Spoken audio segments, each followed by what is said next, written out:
Welcome to 99 TV. నేను బ్రహ్మనాయుడు. తండ్రులు తనయులు ఇది ఇప్పుడు జూబ్లీ హిల్స్ నియోజకవర్గంలో జరుగుతున్నటువంటి చర్చ. ఎందుకంటే జూబ్లీ హిల్స్ నియోజకవర్గానికి ప్రస్తుతం ఎమ్మెల్యేగా చిన్న శ్రీశైలం యాదవ్ గారి కుమారుడు నవీన్ యాదవ్ ఉన్నారు. 1978లో ఖైరతాబాద్ నియోజకవర్గం నుంచి పి జనార్దన్ రెడ్డి గారు ఎమ్మెల్యేగా గెలిచారు. అక్కడి నుంచి ఆయన మరణించేంత వరకు 2006 అధికార పార్టీ కాంగ్రెస్ పార్టీ ఎమ్మెల్యేగా ఉండి చనిపోయారు ఆయన. అప్పటి వరకు ఎంటైర్ హైదరాబాద్ మహానగరానికి పి జనార్దన్ రెడ్డి గారు మొకట్టం లేని మహారాజుగా వెలుగొందారు. ఆయన అనేక సార్లు ఎమ్మెల్యేగా గెలిచారు, మంత్రిగా పనిచేశారు, సిఎల్పి లీడర్గా పనిచేశారు. కార్మిక నాయకుడి నుంచి కార్మిక శాఖ మంత్రిగా ఎదిగినటువంటి ఒక గొప్ప నేత ఎవరంటే పి జనార్దన్ రెడ్డి గారు. ఇప్పటికీ కూడా గ్రేటర్ హైదరాబాద్ వ్యాప్తంగా అనేక చోట్ల పీజేఆర్ గారి విగ్రహాలు ఉంటాయి. ఈ గ్రేటర్ హైదరాబాద్ మహానగరం ఆయన అంతగా ఆరాధించింది. ఆయన కూడా ఈ హైదరాబాద్ నగర ప్రజలకి అంత దగ్గరగా ఉండేవాడు.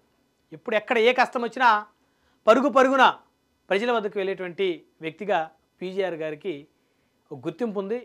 ఈ రోజుకి కూడా ప్రజల గుండెల్లో, హైదరాబాద్ ప్రజల గుండెల్లో చెరగని ముద్ర వేసుకున్నటువంటి ఒక మహానాయకుడు ఆయన. అందులో ఎలాంటి డౌటు లేదు. ఆ తర్వాత ఆయన రాజకీయ జీవితంలో అనేక ఆటుపోట్లు ఎదుర్కొన్నారు.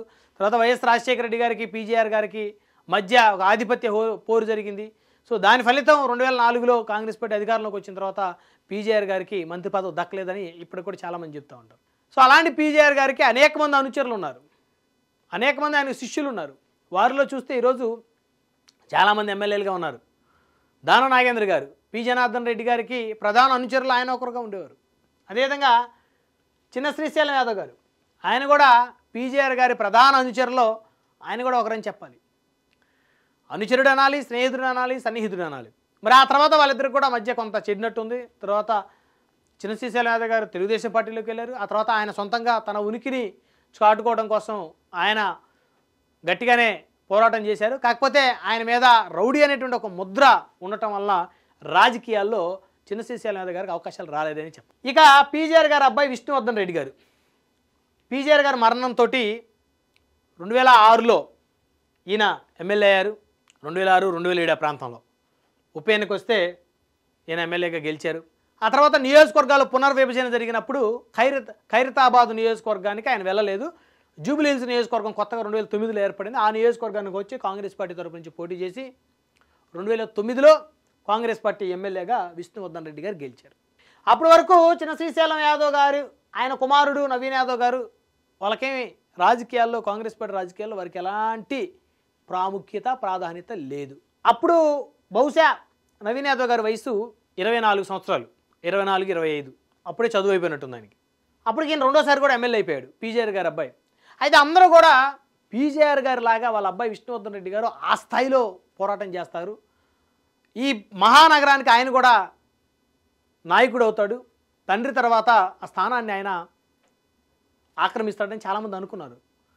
కానీ ఆ ప్రభావాన్ని చూపలేకపోయాడు. అంటే చాలామందికి ఏంటంటే కార్యకర్తలకి సైకలాజికల్గా వారికి ఒక ఫీలింగ్ ఉంటుంది. వాళ్ళు ఎన్నో సంవత్సరాలు ఓట్లేసి గెలిపించినటువంటి నాయకుడు మరణిస్తే ఆ స్థాయిలో అంత పవర్ఫుల్గా ఆయన తర్వాత వచ్చినటువంటి ఆయన వారసులు ఆ విధంగా ఉండాలని చాలామంది ఎక్స్పెక్ట్ చేస్తారు. బట్ ఆ పరిస్థితి వారి దగ్గర లేదు అనుకున్నప్పుడు ఆ కార్యకర్తలే, ఆ అభిమానులే వారిని డీఫేమ్ చేయడం మొదలు పెడతారు. ఇక్కడ అదే జరిగింది. ఈ ఎపిసోడ్కి విజయవాడ ఎపిసోడ్ పోల్చొచ్చు. ఉమ్మడి ఆంధ్రప్రదేశ్ రాజకీయాల్లో గొప్ప నేతగా ఎదుగుతున్నటువంటి వంగవీటి మోహన్ రంగా గారు విజయవాడ మహానగరానికి మొగటం లేని మహారాజుగా ఉన్నారు, ఎమ్మెల్యేగా ఉన్నారు. ఆ రోజు కాంగ్రెస్ పార్టీ ఎమ్మెల్యేగా ఆయన మరణించారు, అంటే ఆయన హత్య చేశారు, అందరూ తెలిసిన ఎపిసోడే. ఆ తర్వాత వాళ్ళ అబ్బాయి రాధా గారు వచ్చారు, 2004లో ఆయన ఎమ్మెల్యే అయ్యారు.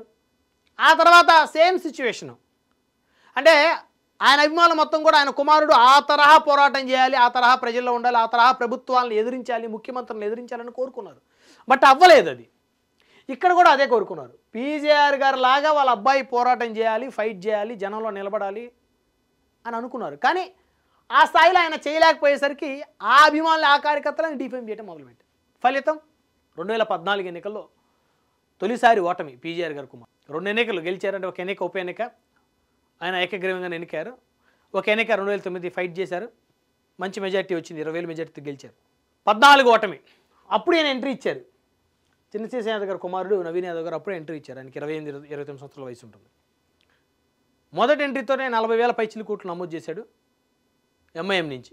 విష్ణువర్ధన్ రెడ్డి గారు 3వ స్థానానికి పడిపోయిన పరిస్థితి, 35,000 ఓట్లకి ఆయన పరిమితమయ్యారు.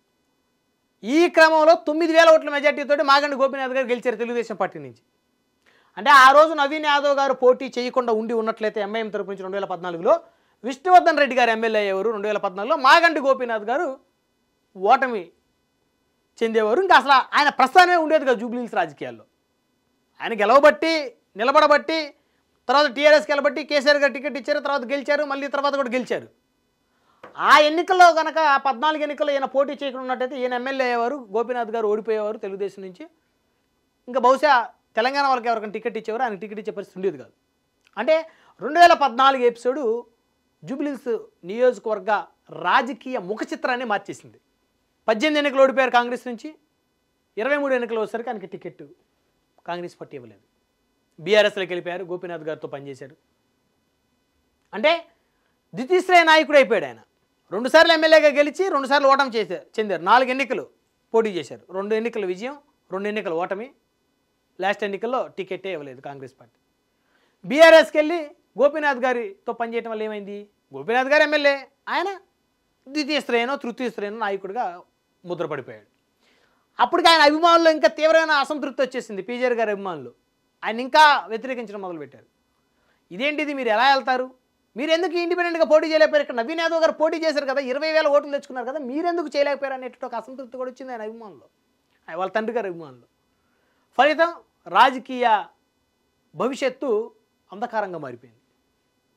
ఈయన 2014 2వ స్థానంలోకి వచ్చాడు, 2018 ఇండిపెండెంట్గా పోటీ చేసి 20,000 ఓట్లు సంపాదించి 3వ స్థానానికి వచ్చాడు, 2023 కాంగ్రెస్లో చేరారు.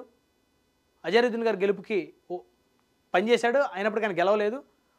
ఇప్పుడు 2025 ఎన్నికలు మాగంటి గోపీనాథ్ గారు మరణంతో వచ్చిన ఉప ఎన్నికల్లో కాంగ్రెస్ పార్టీ ఆయనకి టికెట్ ఇచ్చిన పరిస్థితి. చాలామంది వచ్చారు పోటీ చేయాలి, మేము బరిలో ఉంటామని చెప్పేసి పెద్దగా కాంగ్రెస్ ఎవరైనా కన్సిడర్ చేయాలి. ఆయనకి టికెట్ ఇచ్చింది. 25,000 పైచిలకు ఓట్ల మెజార్టీతో గెలిచి జూబ్లీహిల్స్ నియోజకవర్గంలో ఆయన ఒక చరిత్ర సృష్టించారు. జూబ్లీహిల్స్ నియోజకవర్గంలో బహుశా హైయెస్ట్ మెజారిటీ నవీన్ యాదవ్ గారు. ఇప్పటి వరకు 25,000 పైచిలకు ఓట్ల మెజార్టీతో ఎవరు గెలవాలి. గోపీనాథ్ గారు గెలిచిన 20,000 లోపే ఎప్పుడు గెలిచిన. మొదటిసారి 9,000, తర్వాత 15,000, తర్వాత 18,000, ఏదైనా 20,000 లోపే ఆయనకి. ఈయన గెలిచినప్పుడు కూడా 20,000, 21,000 అలా వచ్చింది. కానీ ఇదే జూబ్లీహిల్స్ నియోజకవర్గం 2009 ఎన్నికలు జరిగినాయి, 2014 జరిగినాయి, 2018 ఎన్నికలు జరిగినాయి, 2023 జరిగినాయి, 2025 5 ఎన్నికల్లో గెలిచినటువంటి ఎమ్మెల్యేలు అందరికన్నా కూడా హైయెస్ట్ మెజార్టీ నవీన్ యాదవ్ గారు సాధించారు. చిన్నశేష యాదవ్ గారు కుమారుడు ఇప్పుడు ఎమ్మెల్యేగా ఉన్నారు జూబ్లీహిల్స్ నియోజకవర్గానికి అధికార పార్టీ. కానీ పీజేఆర్ గారు కుమారుడు ఎక్కడున్నారు ఇప్పుడు, బీఆర్ఎస్ పార్టీలో ద్వితీయ శ్రేణి నాయకుడిగా ఉన్నారు. అందుకనే మనం తండ్రులు తనయులు అనే టైటిల్ పెట్టాం. అంటే ఒక నాయకుడు గెలిచినా ఓడినా ప్రజల్లోనే ఉండాలి, ప్రజలతోనే ఉండాలి. ఉన్నప్పుడు ఏదో ఒక రోజు ప్రజలు ఆ నాయకుడికి అవకాశం ఇస్తారు. వాళ్ళ కష్టాల్లో వాళ్ళ సుఖాల్లో పాల్పంచుకుంటూ నిరంతరం ఓపికతో అలుపు లేకుండా ప్రజల్లో ఉన్న నాయకుడిని ఏదో ఒకరోజు ప్రజలు ఆ నాయకుడికి అవకాశం ఇస్తారు, పట్టం కడతారు అనడానికి ఈయన గెలిపే ఒక ఉదాహరణ. 2 ఎన్నికలు ఓడిపోయేసరికి విష్ణువర్ధన్ రెడ్డి గారు ప్రజల్లోకి రావటమే తగ్గించారు. చివరికి టికెట్ కూడా తెచ్చుకోలేని పరిస్థితి. అదే ఆయన ఓపికతో కాంగ్రెస్లోనే ఉండి ఉన్నట్లయితే ఈరోజు ఆయనకే వచ్చేదేమో అవకాశం, నవీన్ యాదవ్ గారి ప్లేస్లో ఆయనకే వచ్చేది అవకాశం. ఈరోజు అధికార పార్టీ అండతో ఆయనే గెలిచేవాడేమో. అంటే ఓపిక అనేది చాలా ఇంపార్టెంట్. సో ఎంటైర్ ఎపిసోడ్ చూస్తే గ్రేటర్ హైదరాబాద్ రాజకీయ ముఖ చిత్రం ఒకసారి చూస్తే పీజేఆర్ గారు అనుచరులుగా, సన్నిహితులుగా, శిష్యులుగా ఉన్నవాళ్ళు ఎమ్మెల్యేలు అయ్యారు. వాళ్ళ అంటే ఆయన అనుచరుల పిల్లలు ఎమ్మెల్యేలు అయ్యారు, ఇప్పుడు అవుతున్నారు. అదేవిధంగా ఆయన కుమారుడు టికెట్ కూడా తెచ్చుకోలేని పరిస్థితి. సో ఆయన కుమార్తె మొన్న ఖైరతాబాద్ నుంచి కంటెస్ట్ చేశారు, కాంగ్రెస్ పార్టీ నుంచి 2nd ప్లేస్ వచ్చారు. సో ఎంటైర్ ఎపిసోడ్లో ఇక్కడ నవీన్ యాదవ్ గారు తండ్రిని మించిన తనయుడయ్యాడు శ్రీశైలం యాదవ్ గారు. ఆయన పాపం ఆయన కూడా ఎమ్మెల్యే అవ్వాలని గతంలో చాలా ప్రయత్నాలు చేసినప్పుడు కూడా ఆయన మీద ఉన్నటువంటి కొన్ని కేసులు కానీ లేకపోతే ఆయన రౌడీ అనేటువంటి ఒక ముద్ర ఉండటం వల్ల కానీ రాజకీయాల అవకాశం రాలేదు. సో తండ్రిని మించిన తనయుడయ్యాడు.